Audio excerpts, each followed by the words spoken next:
So, Unicorn Overlord has officially been broken in half. Those of you who have kept up with my low percent adventures may be aware that there was an out-of-bounds glitch that existed in the game before the 1.04 patch.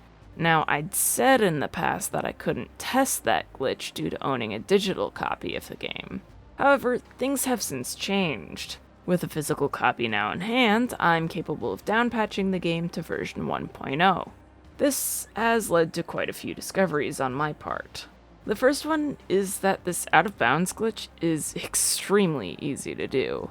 All I have to do is approach this stone in Bastorius, hold up right, and skip the cutscene, and bam, you're out of bounds. From here on, you'll be able to walk anywhere you'd like, though the glitch ends once you step on walkable land. Now, because this glitch requires beating Bastorius, it's worthless for any percent. However, based on my discoveries, this glitch could be useful for the true ending speedrun, and absolutely vital for low percent.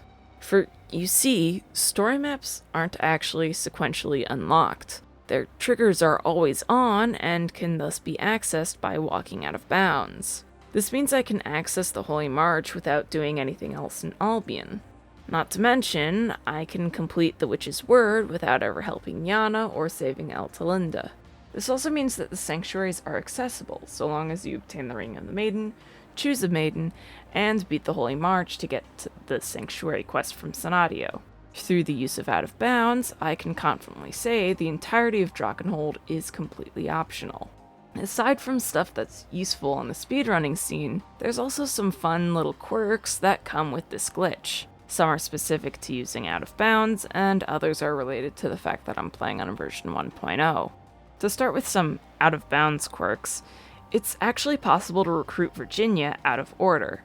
If you skip her normal recruit location by skipping Drakkenhold using Out of Bounds, you can do her side mission without having her in your character list. By playing this quest first, you'll actually unlock the green unit version of Virginia as a character in your army. She's no different from regular Virginia other than the fact that she joins at level 18 instead of 10.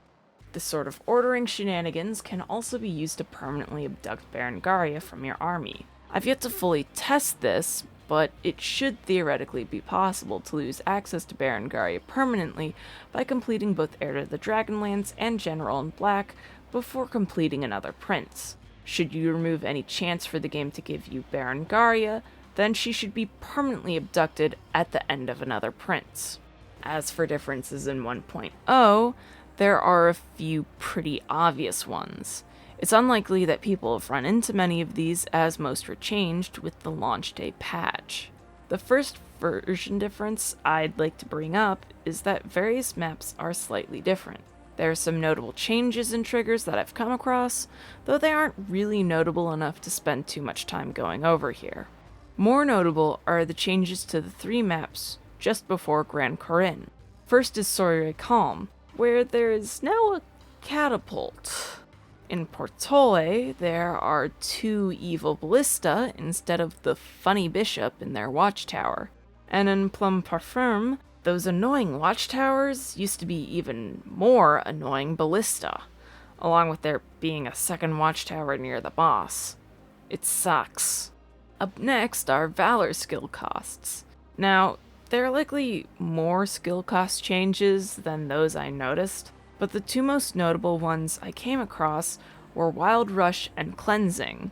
Wild Rush costs 2 Valor in 1.0 instead of the usual 3 we're used to now, and Cleansing costs 4 Valor instead of 1? Oh man.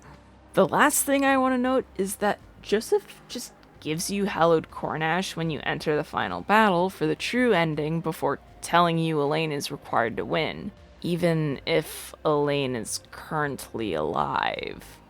Which is kind of funny, and I understand why they patched that out. That's all I really have to say for now.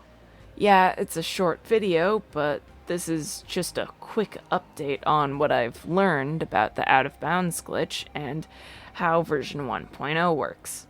Obviously, there's a good chance that there's more I'll discover in the future. If anyone has any recommendations for how I could mess around with this glitch, then feel free to let me know. But for now, I have an entire low percent run to reroute from the ground up.